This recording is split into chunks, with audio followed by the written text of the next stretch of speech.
प्रकृति की गोद में पैदल चल पड़े केवल 11 वर्षीय नीलकंठ वर्णी अकेले थे, फिर भी रोमांचित थे, क्योंकि संसार के सारे बंधन दूर अयोध्या में ही छूट चुके थे।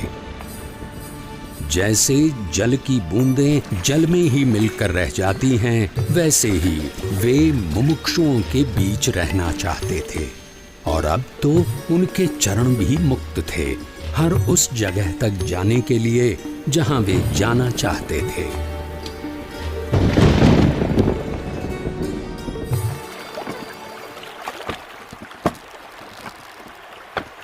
अमरपुर गांव की धरती पर सूर्योदय तो हर रोज की तरह हुआ था, पर आज वहां के लोगों को कुछ अधिक प्रकाश मिला। एक बाल योगी की कांति का प्रकाश।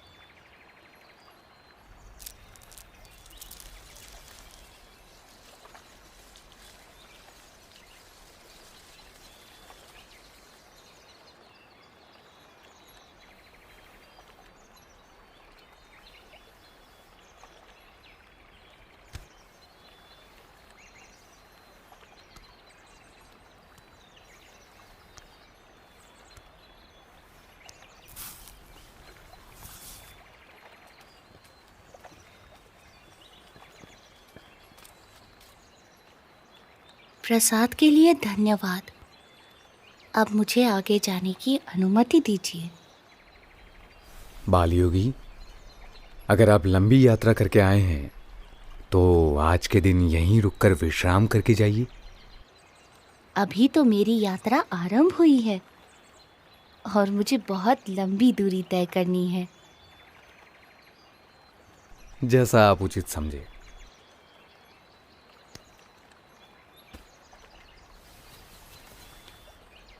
ये लीजिए, शाम के लिए कुछ फल साथ ले जाइए।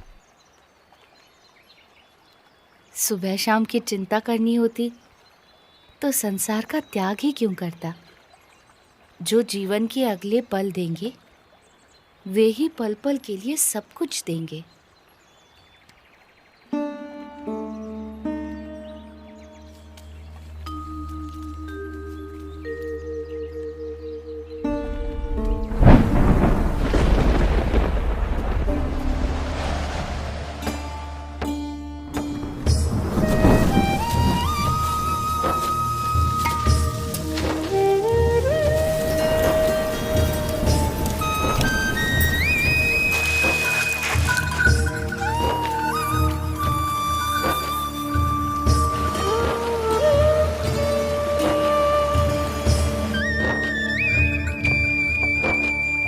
यहाँ के लोधेश्वर महादेव मंदिर का निर्माण महाभारत काल में राजा युधिष्ठिर ने करवाया था, ऐसा माना जाता है।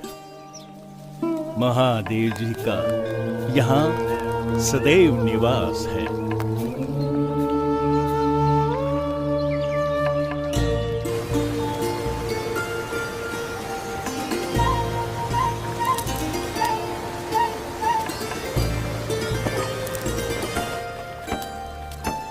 निडर, निशंक और निश्चल गति से अविरत यात्रा कर रहे नीलकंठ वर्णी की जीवन शैली एक योगी की परिभाषा को जैसे उन्नत कर रही थी। जो कुछ भी भोजन मिले उससे निर्वाह कर लेना उनकी आदत बन चुकी थी। एक ब्रह्मचारी की तरह आसन मुद्रा में ही निद्राधीन होना उनका नियम बन चुका था और मुमुक्षुओं की खोज में चलते रहना उनका नित्य क्रम।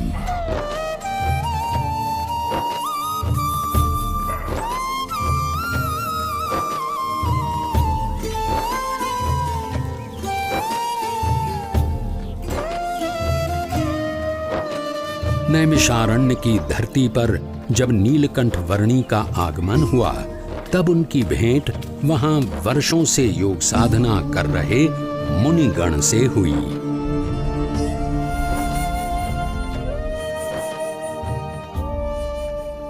आपकी उपस्थिति से ही प्रतीत हो गया कि हमारी वर्षों की योग साधना सार्थक हो गई, अर्थपूर्ण हो गई। योग साधना की अर्थपूर्णता तब होती है जब योगी ब्राह्मी स्थिति को प्राप्त कर प्रत्यक्ष परब्रह्म में जुड़ जाए।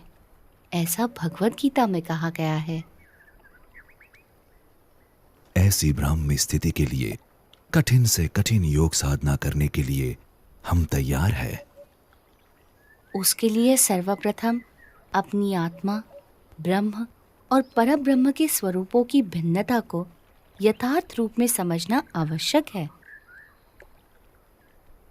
हमने इतनी साधना की, किंतु आज तक ऐसा कुछ तो सुना ही नहीं।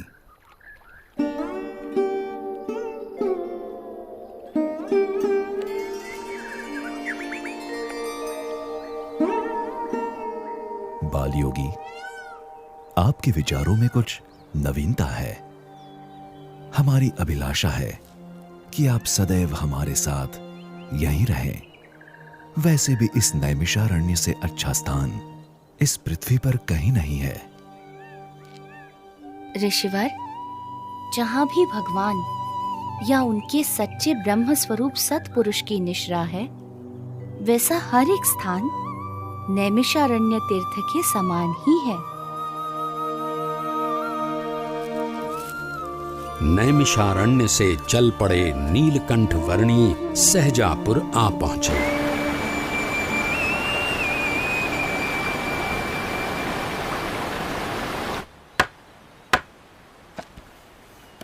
अरे देखो वो कौन कूद रहा है। अरे अरे अरे रुको, नदी में मत कूदना, भयानक तूफानी बाढ़ चली है।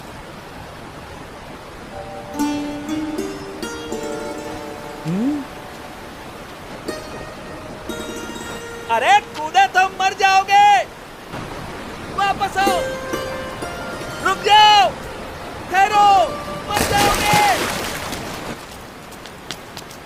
कहाँ गया? लगता है पानी के भंवरों ने उसे खींच लिया, डुबो दिया। इतनी भयानक बाढ़, उसका जीवित रहना असंभव है। मर गया बेचारा। कहाँ गया वो बच्चा? कहीं नजर नहीं आ रहा। राम राम। मर गया बेचारा।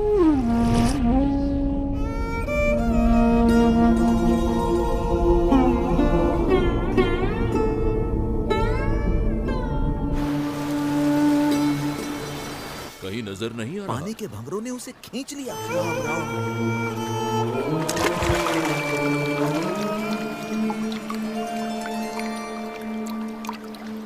भयानक बाढ़ में उसका जीवित रहना असंभव है। बेचारा। अरे नहीं कौन होगा ये कैसे बच गया? अरे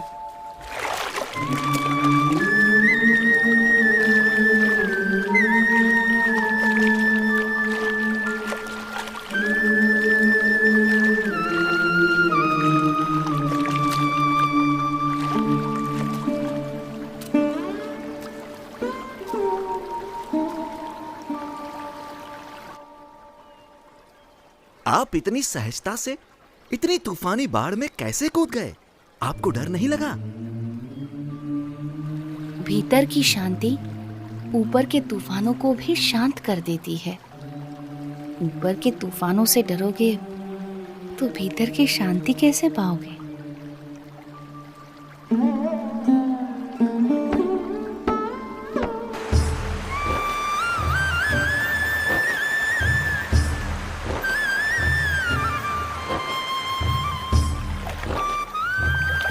नीलकंठ वर्णी के निरंतर अथक रूप से चलते चरण उन्हें जहां भी ले जाते थे, वहां कोई न कोई किसी न किसी रूप में उनसे जुड़ जाता था।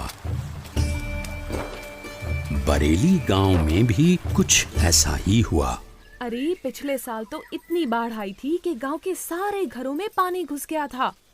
यहाँ तक कि हमारे खेतों में भी फसल बर्बाद होते होते रह गई थी। हम भी अपनी भेड़ बकरियों को बड़ी मुसीबत से बचा पाए थे। वैसे भी कुदरत के सामने हम क्या कर सकते हैं? जो भगवान चाहेंगे वही होगा। सब उसके हाथ में है। हाँ, सो तो है। हरि करे सो होय, जगत में हरि करे सो होय।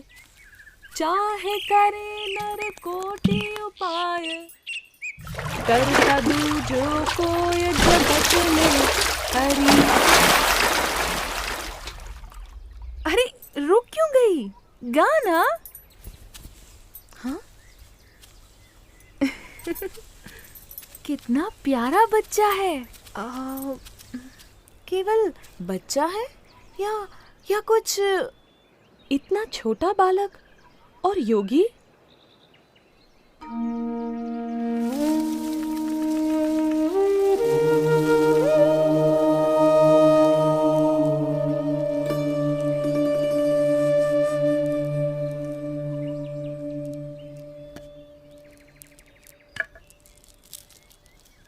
बेटा, तुम कौन हो? तुम्हारा नाम क्या है? यूं तो सारे नाम मेरे ही हैं, पर आप चाहें तो मुझे नीलकंठ बुला सकते हैं। नीलकंठ? पर तुम यहाँ क्या कर रहे हो बेटा? तुम्हारा घर कहाँ है? उस घर का तो मैं त्याग कर चुका हूँ। फिर भी मैं जहाँ भी हूँ घर में ही हूँ, क्योंकि मेरा घर तो सारा विश्व है।